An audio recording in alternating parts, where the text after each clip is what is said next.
Good afternoon, everybody, and thank you for joining us. My name is Andrew Jones, and I will again be hosting today's webinar. This is the second in our series of webinars from DBL, Mastergen, and the Farm Consultancy Group that we have entitled Dairying Around the World. Our speaker today is Mark Yearsley, Dairy Business Consultant from the Sherborne office of the Farm Consultancy Group, who's going to speak to us about his experiences of dairying in Sudan. Some housekeeping before we begin. There is an opportunity to ask questions as we go, so please pop them into the Q&A box and Mark will answer these when he has finished his presentation. I don't think there is anything else to add before we start, so I'll hand over to you, Mark. So welcome, Mark. The floor is now yours. Thank you, Andrew. Good afternoon, ladies and gentlemen. I'd just like to for giving up some of your time to listen to my presentation, large-scale farming, dairy farming in Sudan. Before I start, I'll just say that it's more about my experience in Sudan, as well as dairy farming in Sudan, rather than about dairy farming in Sudan as a national subject. We'll make. So, why Sudan? Well, returning from Australia, as I had a stint in Australia, I was looking for a farm position for my daughter here in the UK and came across the advert general manager needed for a progressive dairy project in North Sudan. And also looking for a new venture for myself. So I had successful interviews with UK managing other businesses for a family in Sudan, and then I had a second interview with a vet called Owen Ack, and some of you may know Owen, but Owen was a vet at the practice we used to use when I was up at Reese Heath College, and he went on his consultant, but he was very much into his lameness as well. So we had some previous relations. So when we got together, that was it really. We talked for about half an hour, and I ended up getting the job. So I just thought I'd show you on a map of Africa just about where Sudan is, for those of you that don't know. But Sudan was one whole country up until 2011.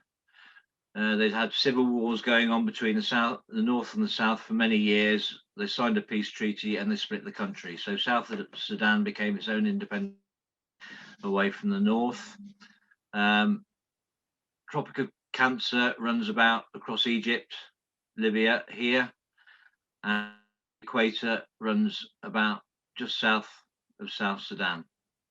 Okay, so obviously very close to the Middle East as well, with Saudi, Dubai. You've got the Emirates over here, Kuwait, obviously Iran.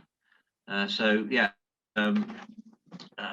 quite close to a lot of places that there was a lot of trouble going on in the areas surrounding. Who was I working for? I was working for a company called Premier Food Product. This was a family-run business that also had other businesses. So they were very big into dealerships, anything from H&M plant through to Toyota, through to Great Wall, which was a Chinese car manufacturer. They also had a gold mine, so they had fingers in many pies. But they also had two other farms, and they call them projects, that were growing crops basically for export to Saudi Arabia. Obviously, people know Saudi's very, it's got a lot of dairy cows, and has done for many years. But we're hearing that their water supplies were drying up, so they were actually coming across to Sudan to ship them back to to Saudi for their cows. Premier also had a milk processing factory in Sudan's capital. Okay, so all the milk that we produced on the farm was taken back by their own tanker, and this is what Sudan is like, being a third world country initially anyway. But the milk lorry that the company had, I think, was an old milk lorry from this country from back in the 70s. So although they painted it yellow, I could see stickers underneath, and yeah, it was quite surreal, really, seeing some of the seeing something that had come out of the UK being used in Sudan. The only problem was that the tanker wasn't refrigerated; it was only insulated. And being old, if it broke down on the side of the road on the way back to the factory, then you'd end up with a tanker load of cheese. So what was the climate like? Well, that's a very good picture of what what the conditions are like. So very arid, hot and dry. So big challenges for dairy farming out there. So the temperatures ranging from 16 degrees at night to 50 degrees, making dairy farming a real challenge. No real seasons other than the rainy season from May to October. And I thought this was quite interesting. I was going to show you, because you can see that the rain between May and September, October, yeah. But the majority of the rain is in July and August. And when I talk about rainy season, this is the kind of, so you'd have 70 millimeters of rain drop in 7 days. Ended up from dry, arid conditions, and everything was flooded because there was no drainage or anything. So it became a logistical nightmare trying to to get from A to B in the rainy season. So max 300 hectares, and for us old boys 740 acres. Dairy and crop project. We had 500 milking cows. 90% were Dutch Holsteins and 10% were Swedish Red, so they were imported. Cows were housed all year round, bedded on sand and fed MR, total mixed ration. Herd average at the time was 5,500 litres at 3.6 fat and 3.1 protein. I had 70 staff, made up majority of 3 nationalities: Sudanese, Kenyans and Filipinos. So 70 staff were locals, so they were the Sudanese, but the specialized workforce were more Kenyan, and I had a Pakistani fabricator and initially an Indian vet. So we reared all our own young stock. So we had 1,065 head of animals altogether, including and young stock. Calves were reared up to 8 to 10 weeks and weaned straight onto TMR. As I've mentioned, milk processing calf owners, and yogurt and sweetened milk being the predominant products, and they were selling straight into the supermarkets. Strict vaccination against foot and mouth, which was fairly rife in the country, and that was done every 12 months. And the tsetse fly was a problem at certain times of the year, so we would have to treat with pour-ons. And of course, the tsetse fly also carried other diseases. I just thought I'd show you. This is this is the project in total. Okay, so we've got the dairy unit here, and these are the 6 pivots that we had. This road here is all, or it was, in the rainy season it's mud, but in the dry conditions it's just a sandy type road. But all this area here was mud huts. There was 2 Sudanese villages here, Most of the labour force, the Sudanese labour force, were coming from out of these two villages. They had one artesian well, which serviced the whole area. So donkey, cart, and plastic containers every day to get their water. No electricity. So yeah, it was very, very basic and quite an eye opener to me when I am. This is the dairy here. Okay, so obviously it's in an area which was fenced, and there was, we were talking about expansion. So yeah, that's just to give you a general picture. But this is a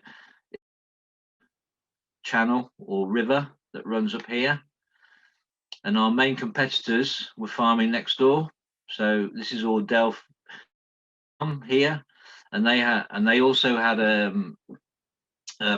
processing plant in Khartoum and dairy farms, but they were actually exporting a lot of their alfalfa across to Saudi as well. So all these pivots here were theirs, and you can see the state of our pivots. This is just quite an old photograph. I mean, when I got there were pivots working, so they would have been green, but the neighbours, well geared up for what they were doing. Yeah, so here we had a house here where my pointer is, and basically two policemen were on that gate night and day, because in a third world country, not long been away from civil war, so security was still high on the agenda. This was the parlour dairy collecting yard. Calf unit was here, and then we had this building on the east side was all milking cows. We used to have highs and lows in here. We had I set up a pen of fresh calvers, so we had fresh calvers that were in there for up to 2 weeks before they went into the highs group. Calving area were opposite, so it was all very close by. And then we had calf heifers down the bottom end of this west side of this building, and then dry cows on this side. And this is I just thought I'd show you this. They asked me to look at how I would look at an expansion project. So the existing buildings were down here. You'll see in a bit, there's already been built, but was empty and no groundworks done. But the steel portal building was up and the roof were up. So I was looking at obviously filling that area full of cows, but I also wanted to look at flood washing. Thought that would be a really good idea for the dry arid conditions that were. So sediment ponds down here, rainwater, catching rainwater. That might happen at certain times of the year, but you'd probably lose most of it through evaporation. And an artesian well here that would top up washing. There were some sediment ponds on this side, and I'll tell you a bit more about why they didn't work. So the investment was done 6, 7, 8 years ago, and they put this dual valve 50-point rotary in with the thought that they could easily go up to 1,000 cows, milking cows, and the milking facility was already there. This was the dairy office here, which was great. My office was looking, when I took this photo, I was on the balcony looking across, but I used to spend a lot of my time in here, obviously because of cow records and everything else. And we had a segregation gate as the cows came off, foot trimming facilities here, and a race for serving cows here. It's all set up very well. On this side, this building here, well, this room here was actually full of spare parts for the parlour. So our close dealer was either in Egypt or South Africa. So, we had to carry a lot of spares on the farm just for that reason. And it's the same. It was the same for all machinery, really. There weren't that many dealerships around, so we used to have we used to carry a lot of tractor spares and cultivator spares as well at the same time. So just trying to be ahead of the game. So if we did have any problems, we could probably sort them out ourselves. On my first day when I arrived on farm, we went straight down to the dairy, and I saw cows bellowing. And when I got into the parlour, there were a few people in here that were looking underneath the turntable at the milk pumps, etc. And they had a breakdown, and they're on the phone to the dealer in South Africa trying to work it out. But that day the cows hadn't been milked in the morning, and they didn't get milked until about 10 o'clock at night once we got it sorted out. So small things we hear are big things over in Sudan. So yeah, in calf heifer pen, just to give you an idea, so you can see inside the building. We've got cooling fans here, but when I did arrive, half the cooling fans in this side of the building, so this would have been the west side of the building.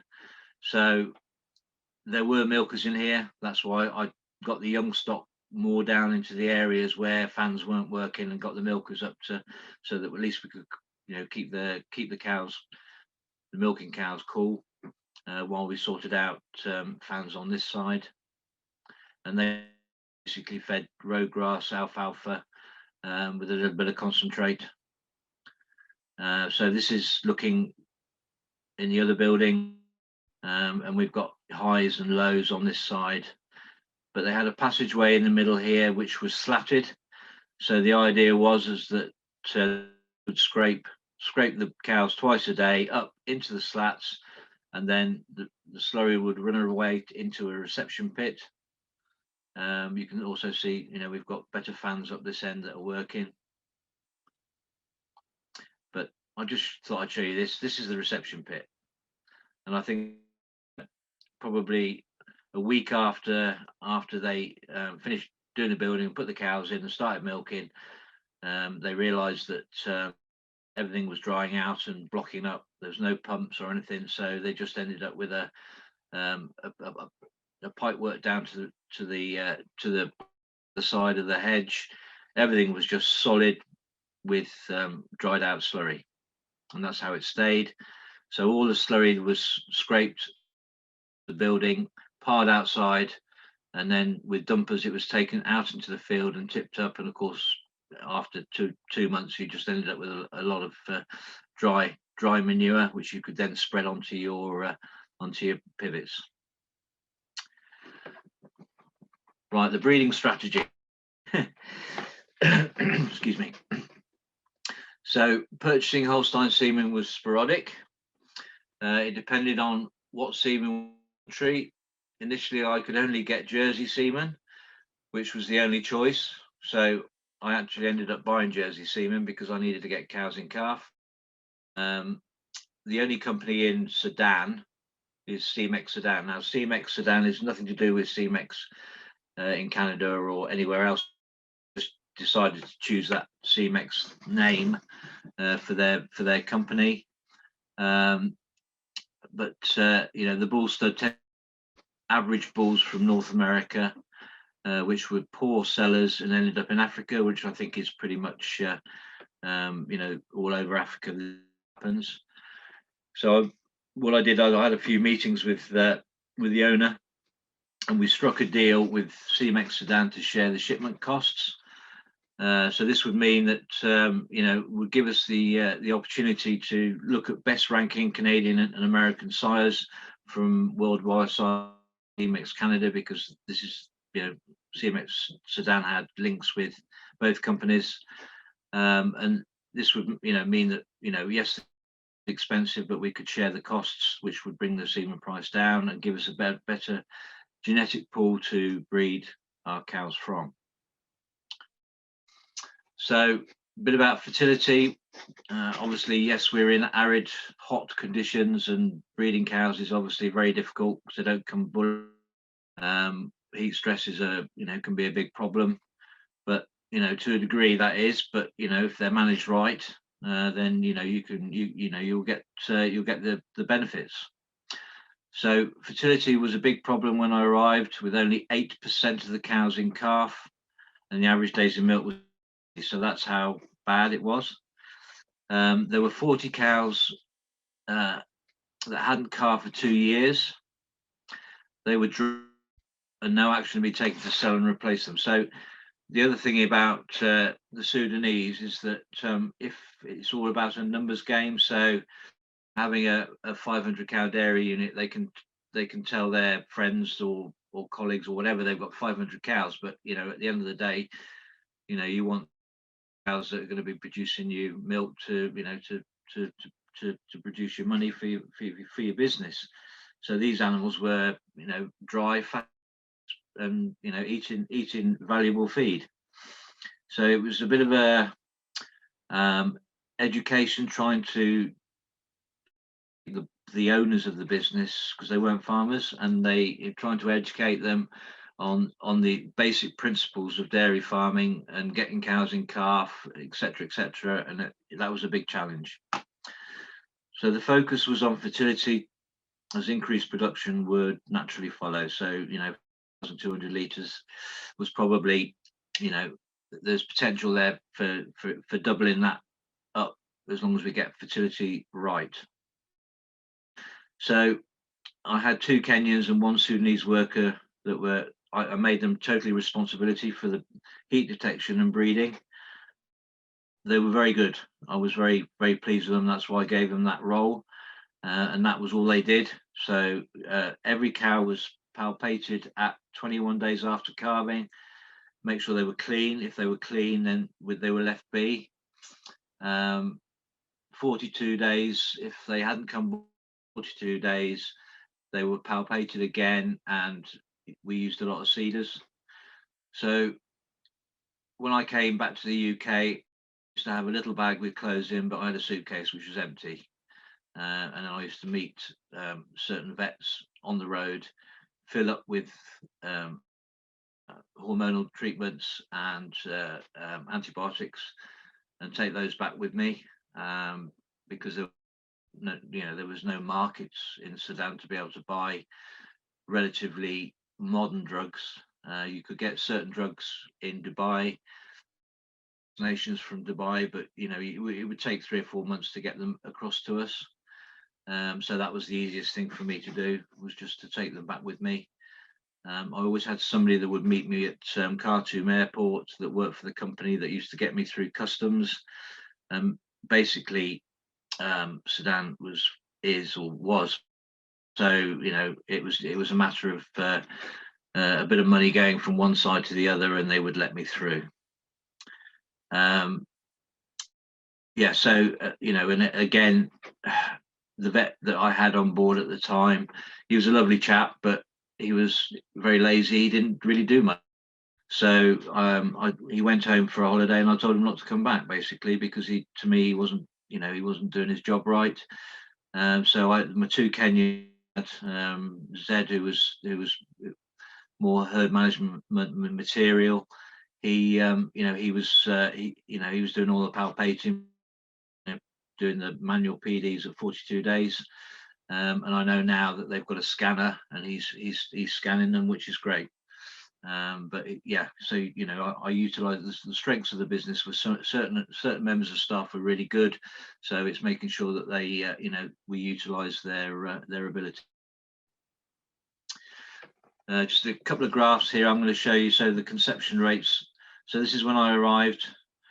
Conception rates were down around about 20%, and with putting into place the regime of having 3 people on and heat detection, we increased the conception rates up to the target of 40%, and we managed to hold it there. And we had a bit of a a rise over the 40%, and then it dropped back down again to probably about 28-30%, but obviously heat related rather than anything else. Cows not coming bull in, and again it's climbing back up in May. So, we were heading in the right direction. Preg rates again down at 8% when I arrived, and following suit that we were getting cows in, and we were peaking up at 25%. Yes, again February heat, and then up again, down again heat, and up to 28, 29%. And I know that when I left, they had over half of the herd was going to calve down within 6 weeks. So although we wanted it all year round calving pattern, it was more important at that time, because fertility was to try and get as many in calf as possible to get the milk up. So just this is what we were feeding to the main milking, the highs. Really, it wasn't worth pushing any more than that at that time, because obviously we had a lot of stale cows anyway, and it was a point. But 12 kilos of alfalfa, which was either grown on farm, and at that time the pivots had only just started working, so we were still buying in a lot of forage. These were coming from the local market on lorries in small bales, and road grass, which again we were buying in, that was coming in small bales. And then the protein, which was basically stored sunflower and cottonseed residue, we were feeding about 5 kilos of that, and that used to be delivered on a lorry in 50 kilo sacks, no or anything. So we used to have to go down to the local village and get a ruck of Sudanese men to come and unload and some cash. And it was the same with the rolled wheat as well. This was quite interesting that yes, we were feeding cane molasses, and it was molasses, so it was very thick, but there were no pumps or anything. So we had to put a ramp of soil in the molasses tank that the lorry used to have to back up, and then he would gravity feed the 15 tons into the tank, but 2 days to unload. And the thing was, he used to disappear, and he'd walk down to the end of the road, get on a lorry or a bus or whatever, and go back to Khartoum, and then come back again in 2 days' time when it was empty. It was quite surreal, really. And also feeding a bit of water as well, because obviously the was very dry. So the cropping, well, being situated close to the Nile, on the floodplain, water was abundant and free. So we had 6 pivot irrigators, with the deepest being 10 meters down. That's basically the bore, a borehole 10 meters deep, and the shallowest was only 3 meters. So again, there was plenty of water there, but it was just a matter of getting to it. At the time, there were 4 pivots were working. Further investment was needed to bring the other 2 online, basically. So we had 2 pivots, 121 hectares of alfalfa, and we were cuts a year. So like I said earlier, no real seasons, so you could cut all the way through the year. I mean, the average day sunshine in Sudan is probably about 10 hours. All right, so no abundance of sunshine, abundance of water, you can get things to grow. And we were getting about 1.5 tons per hectare per cut. And then we had 2 pivots, 72 hectares of maize, and we were double cropping. So we would get good crops of maize again because of the sunshine and the water. Yeah, we were getting about 35 tons of fresh air, and at 35% dry matter. And then the other 2 pivots that were going to come online, we'd be looking at road grass, which is very good for dry cow feed. So that was the plan, to get those online and get the road grass in. I just thought photos really. So obviously this is a pivot here that we had a crop of maize on, muck spread in. So all the muck that came out of the came out of the sheds was piled in the field, and this is what it ended up like, dried out. So nice friable material for putting out onto the pivots. and everything was disked. Nothing more than that really. The soil, actually, people think it's sand. It's not sand. It's very much like a clay.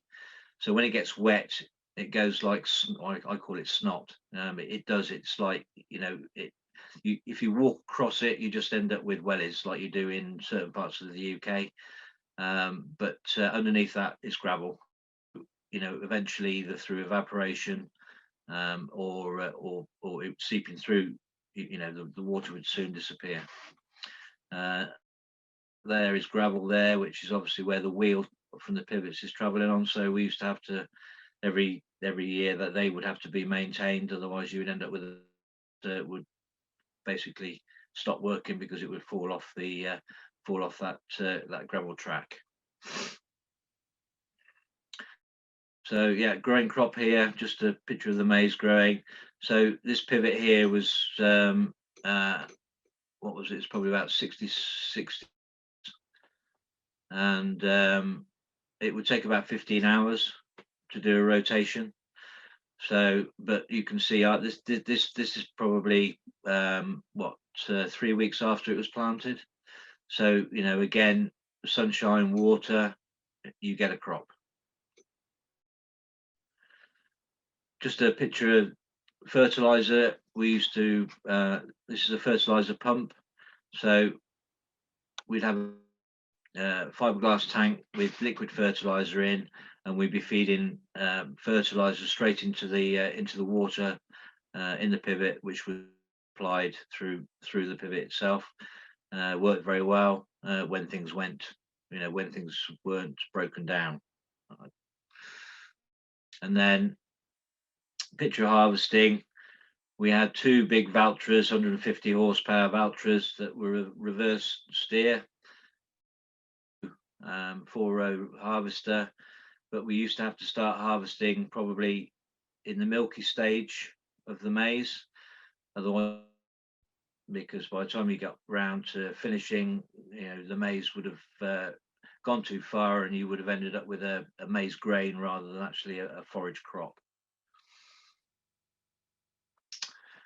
So when I arrived, they were lucerne, and now I've spent some time in Australia growing alfalfa over there under irrigation, and there's a typical picture of what they were doing. They were cutting the alfalfa far too low, so almost down to the soil, getting a lot of soil contamination, but they were leaving it too long and losing all the leaf.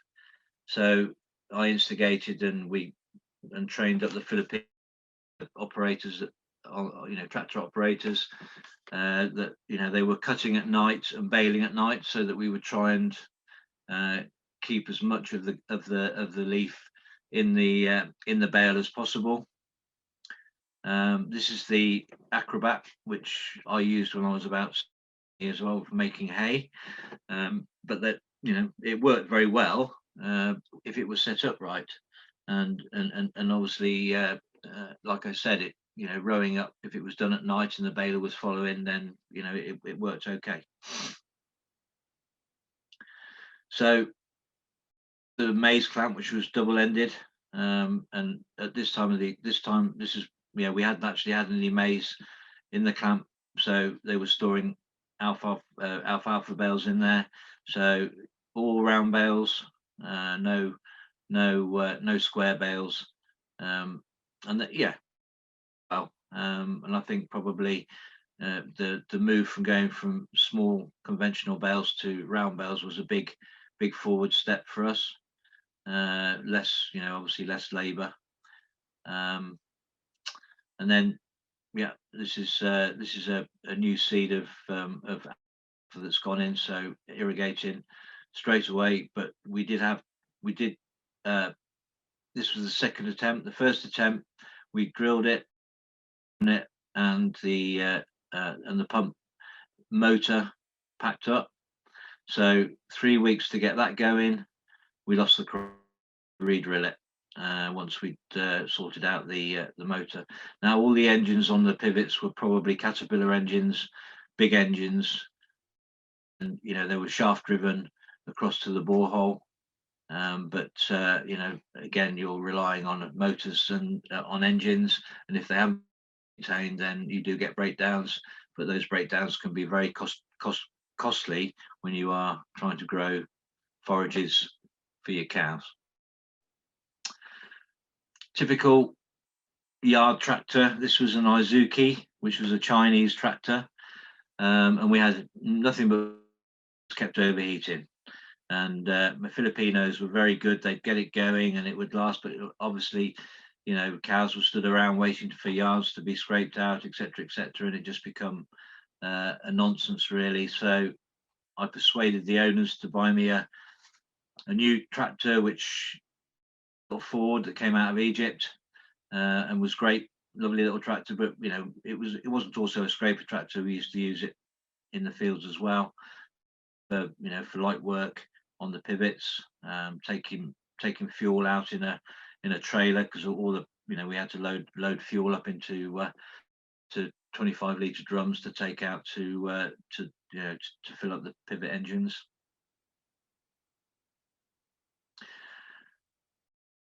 Steer. So this is a Chinese pivot steer, XGMA, and my had a dealership. It was an okay machine while it was going. It was very crude, but it did the job. But if it broke down, I used to have to wait for a while to get replacement parts. All very well having dealerships in Sudan, but you know, you also need to be able to service. But I used to jump on this and start driving it around to do a job or whatever, because I was used to that things weren't getting done, or they were getting done but they're taking too long, and everybody would run around waving their arms in the air because Mr. Mark was not supposed to be driving machines. He was too important. But you know, that's just their mentality, and although, you know, I I appreciate what they were doing, I just you know, sometimes you just had to do what you had to do. Did some trial work on some Chinese fans. So earlier that there were fans that weren't working in the buildings, so I managed to persuade the owners to get some fans, and it took me 3 months to get these fans. But we did some trial work, so I took videos and sent them to them, and you know, they were doing the job. Had seal bearings in, so you know, less chance of breaking down. Just needed to be kept clean, really, because the dust that was coming off the land, you know, it was very abrasive, and you know, it would just clog everything. And this is so on that first plan I showed you, this building had already been built, so this is the next shed as such. I thought this was quite interesting. I'd show you, because these pillars here, concrete pillars, are actually, that's going to be the ground level. Okay, so all this has got to be filled up with basically stone and graded. And this is because of the, you know, when it does rain, like I said, you know, you'd end up with you know, cows would be flooded out. So we had to have, you know, I think that was probably 2 meters of meter but above ground level. So you know, that's the kind of thing you had to do to keep the cows dry. And this quad here, I had a pickup, but this was great for going around the pivots. I used to spend a lot of time going around checking they were working, having staff doing it, because you know, I just made me feel better. And also you know, getting out of the office was and you know, you could go and stand underneath a pivot, get soaking wet, jump on the quad, and by the time you got back to the office, you'd be dry. So that's, you know, it was. And this is just a picture from the back. So this new building is here, but it just shows you that they've got an outside corral as well as an inside corral. And you know, and obviously, you know, this was taken in the day, so nobody was lay outside, but you do, when you do go around at night, you do see cows that are lay out here. So it's, you know, gives them both the gives them the access to you know, to in and out, which was good. Yeah, so this is just I'll put this in because this is just road grass that came on a lorry, and when it used to come on a lorry, I used to have to go and check it. A lot of bleaching going on from being out in the sun, and when I put my hand in, I got a lot of soil coming out. So some loads I just used to tell them to take them away, but some loads I had to feed because I hadn't got the feed, so I had to keep them, and we just had to live with the quality. Yeah, so this is all your concentrate that arrived, and it's been unloaded by hand, and then every day the bags were opened, put into the bucket of the loader, and then put into the mixer wagon. So I had an old Keenan, which I call a second generation Keenan. So it was there was no there were blades in it, but it wasn't the next generation where the blades were more efficient. And I also had an old De Laval horizontal augered machine as well, which was very good. It used to do a good job mixing. I had spares for if we ran out of spares when they broke down, then we had we a few days we had to feed the cows by hand, and that just meant getting a Sudanese workers or men from the village, putting all the small bales on a trailer and driving up down the passageways, chucking bales out to eat. So I said, certain things in this country we take for granted, we can easily fix, but over there they are major. This is the lucerne that came on a lorry. This lucerne did in small bales, and the other thing they did is they just bulldozed all the bales off the lorry.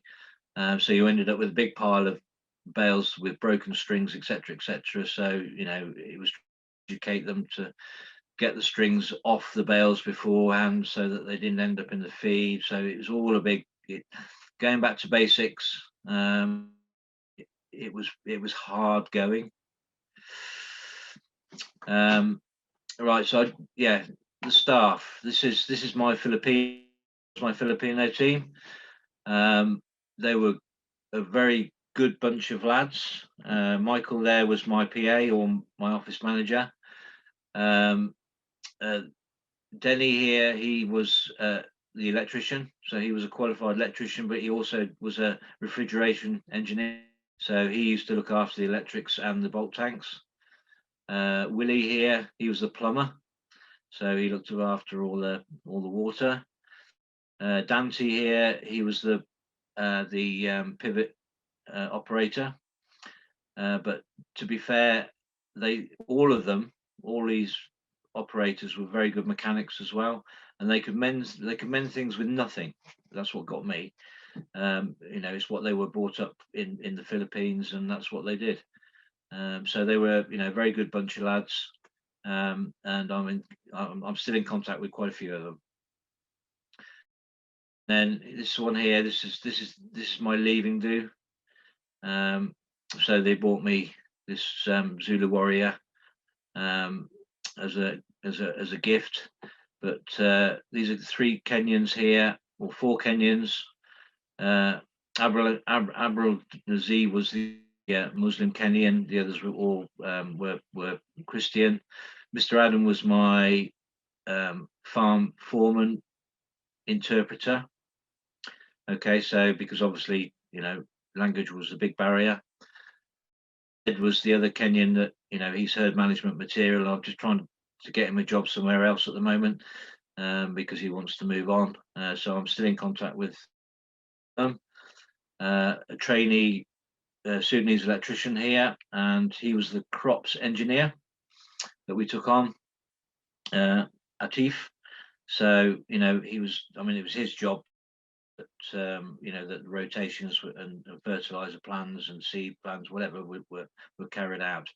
I was doing it all before Atif arrived, so I had seven months without an arable engineer, so I was covering those. So this is my driver, Khalid. I wouldn't drive in Sudan. It is absolute mayhem. So used to drive me, because I used to have to go to Khartoum probably once a week to meet up with the owners and go through reports, etc. That and performing. So Khalid used to take me in. I was usually in rugby shorts, and the Sudanese got used to me shorts. But if I went to Khartoum, I had to wear long trousers, being a Muslim country. I just thought I'd show you this. This is on the outskirts of Khartoum, and we've got a lot of livestock. So a lot of goats and cattle were kept on the outskirts. And the main reason being for that is because Friday was day of rest, and the Muslims would come out on a Thursday night, choose a goat, load it into the back of their car, take it home, and then it was ready for slaughter the next day, and then they would cook and eat the meat. So that's that was quite a surreal surreal picture, really, that I've never seen before. And I just thought I'd show you, this is a typical sandstorm. This was my house here, and yeah, again, never experienced anything like it before in my life. So I thought, yeah, I'll get a picture of that, and yeah, shared it with you. This is Tom. Tom was covered in scars. If I tried to get near him, he would attack me, but he was my best mate. So he used to come on to on an evening, and I had a chair here, and I used to sit outside, give him some milk, and he would drink his milk, turn round and lie down and spend an hour or so with me before he used to disappear again. So yes, so that's how, just to give you an idea of the, very isolated, out in the middle of nowhere. Yes, you've got a lot of people around you, but you are the manager, so you have to have that relationship with your staff, that you are the manager, and that way that they respect you for what you are. So it's you pally with them, although I am now, because I don't work there anymore, and I keep in touch with all of them. For listening, and this is very appropriate, really, because Sudan was a dry country, and this was me having my first pint in. I got my flight back to Birmingham in the UK. So thank you very much for listening to what I've had to say, and I've tried to keep it really, so just to give you an idea of my experiences in Sudan. Thank you. Well, thank you there, Mark. Interesting to see your rainy season of only 6.5 inches. As anybody that joins us in a fortnight's time will see, my experience of a rainy season is a little bit different, saying yes. So, but anyway, now on to questions. So thank you to everyone that's attended so far. So if you'd like to pop any questions into the Q&A box, then please do. And then we can follow those up with Mark.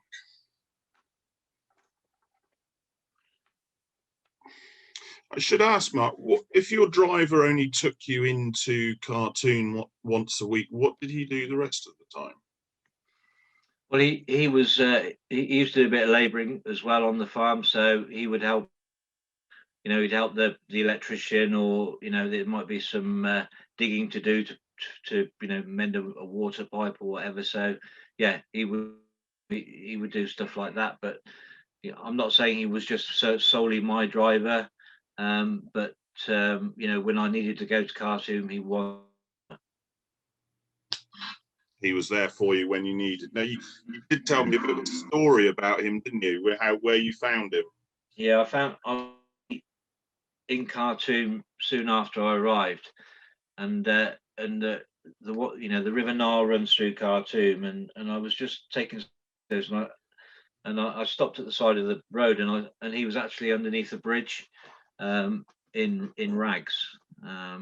So he was, and he was living basically under the bridge next to the River Nile. So I actually got him, I took him with me, and we gave him a room on the farm, and obviously he started doing bits and bobs work wise, and yeah, started earning some money, and then I got him to take his driving test, and there you go. That's what he ended up being my driver into Khartoum.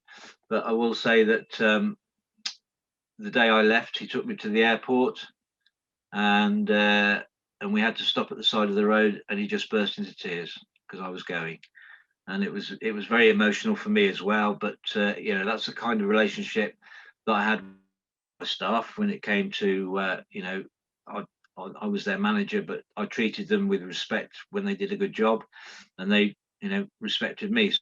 I think for me, the time in Sudan was the people. I got to meet so many different people that that was my real experience. How long were you actually out there for? Well, I was out there for just over 12 months, and that's probably, I if I'd stayed, we would have made the job a lot better, and obviously expanded, etc. I was struggling with this, just with the solidarity, living in in a desert, with Tom, my cat. But your best friend was the TV, and to be fair, that wasn't particularly good. So I used to take a ruck of films with me out on my laptop. But I think probably that was the main reason. The other reason was that the country was very corrupt, and another reason about having a driver was that there were checkpoints on the main roads, and if they saw a white man in a car, they wanted paying. So I used to carry a few Sudanese pounds in my pocket, and I wouldn't have a wad of money that was that they could see, because otherwise, you'd end up giving it to them. But there were different reasons, frustrations. There were some frustrations with the lack of support from the owners as well, because they invested all this money in this dairy unit, but it still needed that bit of investment, and the actual, to actually buy something, it had to go through procurement, get signed off. It then had to go to the accountant, and it then went to the boss. And if he saw it was a lot of money, he would just kept putting it on the bottom of the pile of his, because he off. And I think that that again, the frustration, because I knew what could be done. The staff were good enough to be able to deliver, but there was just that lack of support from the top as well. And I'm not saying that all Sudanese people are like that. It's just that the family I was working for, they obviously had lots of different businesses going on, and this was just one of them. And it might have been a cash flow issue or something. I don't know. Yeah. I found that very, very frustrating as well. So it definitely sounds like a challenging experience.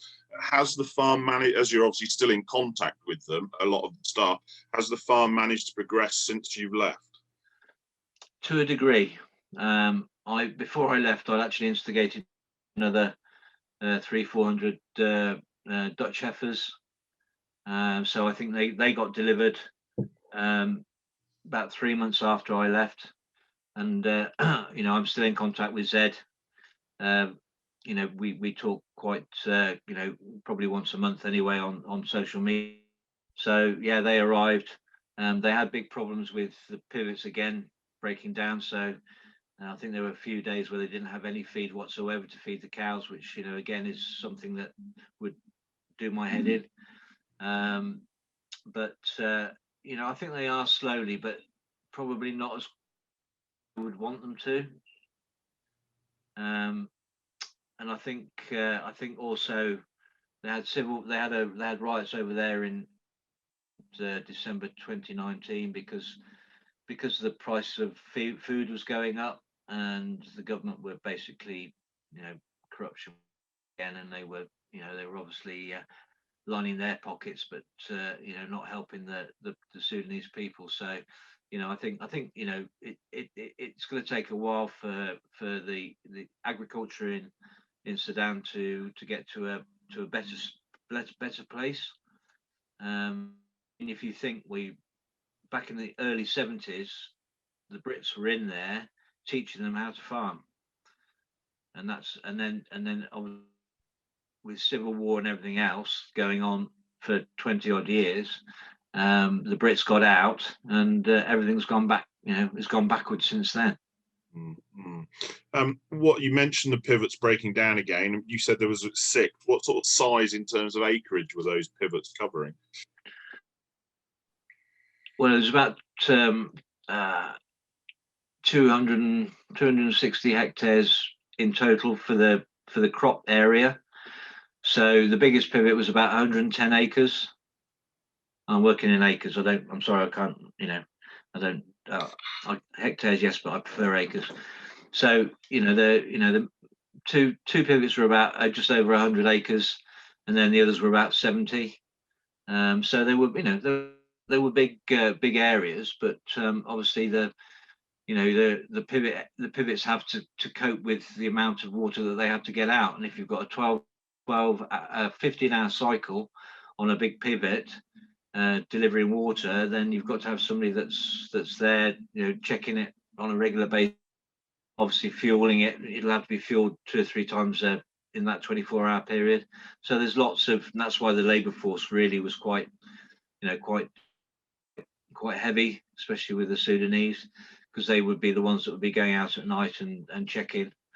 The other thing is that all that we had on the farm was all from the black market, because there's no real proper fuel other than the fuel stations that are in Khartoum. So we were buying it, or the company was buying it on the black market, and again, secure, because fuel would go missing. There were, that was very easy. And the other thing was that electricity. We had a 600 kVA generator that we used to start in the morning to run the farm, and the main reason being is that yes, we had to milk the cows, but B, the electric the electric grid was so that they would turn grids off just to keep Khartoum going, and because we were out in the country, we were probably one of the first ones they would just had to have that generator, and that generator was the most important piece of machinery on the farm, to be fair, because artesian wells, water was abundant, but you had to have pumps to pump the water. So that was serviced every 2 months without fail, and that was done by an external company. But like I said, things like you take for granted over there is just it's a nightmare. I mean, you mentioned the pumps. I mean, it doesn't sound like your water was very deep at all. Was there any, salinity issues or anything like that, or concerns of drying the aquifers up, or it was just there? No, it was just there, and because it's very flat, or where around Khartoum is very flat, and you've got the White Nile and the Blue Nile that come out of that split, just coming in Khartoum from Egypt. So the amount of water is there. It's just that you can't, you don't have the rainfall, but you have got the water supply there, and being on the floodplain, the water table is there, and it's fairly high. Mm-hmm. I think that's another reason why the Saudi people, or the Saudi farmers or companies, were coming across and buying from Sudan. Sudan was growing, could grow crops for their cows over in Sudan, where their wells were drying up, because they've been farming for 40 years with mega dairies, and water was starting to dry up. Are there any more questions from our attendees before we conclude today? And while I just wait a minute, Mark, Any other thoughts on briefly on your time in Sudan? Is it an experience you enjoyed? Is it, would you say, well, it was worth doing? Oh yeah, definitely. I mean, I think if I've obviously thought about it lots, and I still think about it. And when I've been doing this presentation, it's brought back a lot of happy memories, but it's also brought back a lot of memories that weren't so good, and just tried to explain the frustrations that I went through. And it's all very well having a job, but if it becomes mundane and you know that jobs, or that things need doing and they're not getting done, then it just drives me mad. Especially if girls are involved anyway. Obviously they're the ones that are paying the wages at the end of the day, like they are in this country. It's important that they're provided for. And some of the stories I've been hearing about since I've been gone, that they ran out of food totally for a few days. Well, if they're not feeding the cows, poor cows are going hungry, and you just don't want to be there, do you? And there was a guy from Zimbabwe that took over from me, and we were talking for about 12 months after, because he lasted 12 months as well. It's funny that, isn't it? But he'd been working abroad for a long time. He's similar to Neil, actually. His family are based in England, and but he goes away because he has to pay. He has to his kids, etc., etc. So he has to work abroad. But I was getting the same kind of stories from him that were happening to me. So I just think that the whole mentality of the Sudanese, especially my bosses, they just don't, they can't get their head around what we are trying to do.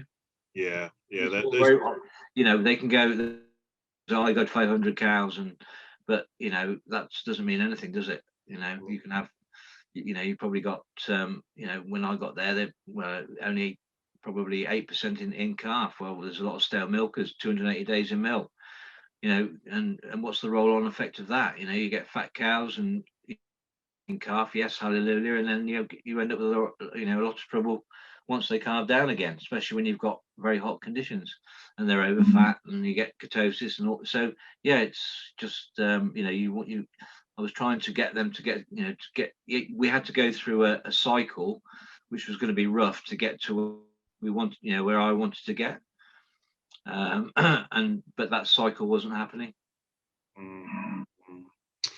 Well, on that, I think that concludes all the questions we've had, Mark. So I'd like to thank you for your time, your presentation, and for answering these questions. I'd like to thank everyone that's taken the time to be with us to watch this presentation, listen to yourself, and then ask the questions afterwards. The webinar has again been recorded, and over the next few days it should be available to watch via our newly created YouTube channel, which is DBL Buying Group, where you can also find the recording of Neil Gregor's webinar from a fortnight ago of his presentation, followed by his questions on a view of agriculture in South Africa. Any further questions from today or to follow up from our previous webinars, please don't be afraid to contact one of the three of us directly, even if it's to direct a question to somebody else. We're all happy to pass it on to the right presenter to get the answer for you. So then again, I'd like to thank everyone for their attendance and remind everyone that our next presentation in our Daring Around the World series will be in 2 weeks' time on Thursday, the 11th of February, at the same time of 12:30 GMT. Well, it will be myself providing the presentation and answering your questions on my experiences of dairying in tropical Australia. I've just had one more comment come through, Mark, before we finish. It's very sad and frustrating to hear about the potential that there is there and not utilised. Sad for the people. Thank you, Mark. So thank you for the person that's posted that. Any last comments from yourself, Mark, before we finish? I think just going back to that last question, I thank you for that, because I think there is tremendous potential in Sudan, but it has to start from the government and having the right government in place, because there are a lot of countries that get involved with the country itself. I mean, I was approached by Birmingham University to get involved. We're looking at, but this was before COVID, and hopefully, you know, I would like to get involved with that project again once you know, once we get back to normality. So yeah, there is potential, tremendous potential out there, and it would make the country very wealthy if the money goes to the right places and doesn't just end up in somebody's pocket. Okay, thank you for that. So therefore, thank you very much, Mark, and thank you much, everybody. We look forward to seeing you all again soon. So thank you and goodbye. Cheers. Thank you.